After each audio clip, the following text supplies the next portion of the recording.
Andoore miicaa yoo namaan booda. Andoore gibbii keessa dhaabe. Isaan miidhamee jira.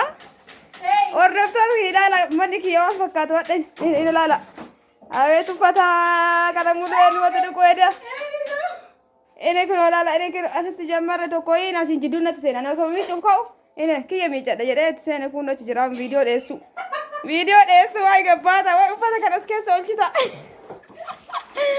Akkana siniin jenna kunoo uffanni akkana gargar bahee jira. Akka dhumaatti ni waliin tura. Yeroo jalqabaatiif kunoo dhufee amma. Mucaan akkuma dubartiitti viidiyoo inni dheessaa beektanii. YouTube mikee kanarraan ba'uu jedhee dheessaadha. Ima eege jedhamu taa'ee eege uffata miiccatu barbaade inni. Ani immoo viidiyoo akkanaa koo dhaabbadha. Garas illee fiigee as fiigee macarrasha irratti as deebi'ee akkaataa inni itti miiccu laala. Laala uffata isa ofii qofa adda baafatee akkuma argitan kana uffata lamaan ta'e. Kaasiru kana laalame kana munu siimbootu miiccuu jedhe. Inni immoo tanuma qofa as baafatee akka nama miiccuu godhan. Saamna qottobi. Afuru bisa rabas afuru betan afuru rabati kaldi ni jiru sama beri jata magalte angkana mulu samna me kurai sana ulkam ko abiti ulkam nage tu fata kana mulu lala samna ni timi chodu fata kana mulu fata mos lala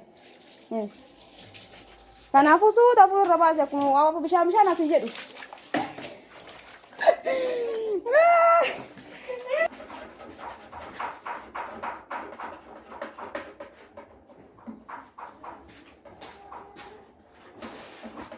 Ada figa sih? Sini dah. Mereka sini.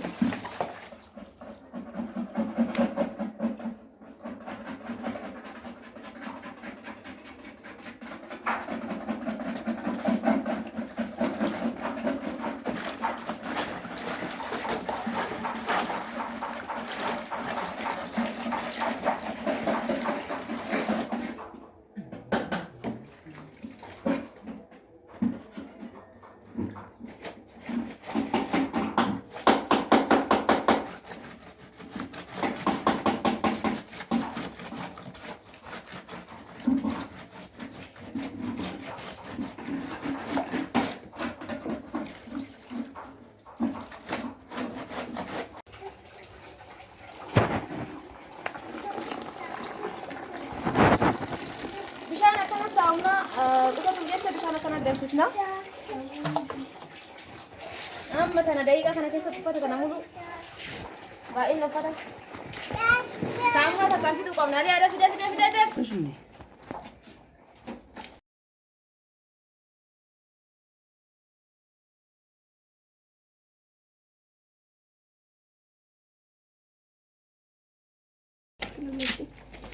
Saamuna tanaan uffata kana guutuu dhiquu qabna laal uffata ciqalmee nagarta.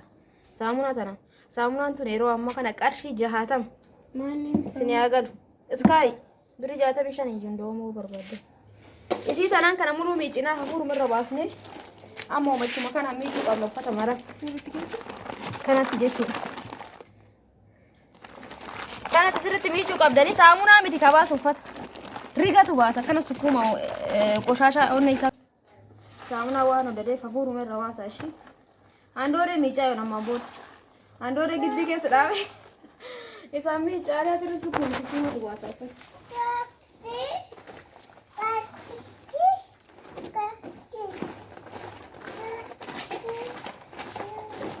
Huletuun immoo inni as gabu. Fitaachuu qaba.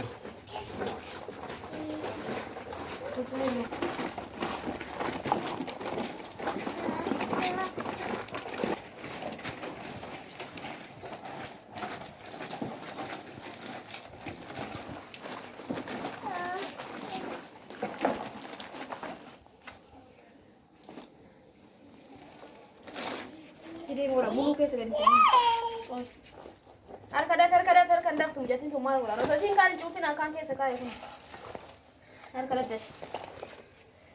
Irawas aja tak apa ada. Kalau lah kan. Suku. Akan ada dulu. Nanti kalau tu sudah tiga. Kalau sekian saya tekat dulu na. Jangan Bisa ulu dah. Aku sedang kau lepas sepuluh dulu na itu. Ada yang apa? Durasi ni ni. Amma berapa rumah terus? bishaan hungaa waan ta'eef. Kun akka taala kana keessa cuunfine gara bishaan qulqulluutti qayyarra jechuudha. Wayittaan isa kana jechuudha. Qama carrata irraa itti qulqulleessanii. Kun ammaan bareeda laala keessa bishaan qulqulluu kun keessatti akkatti namoonni.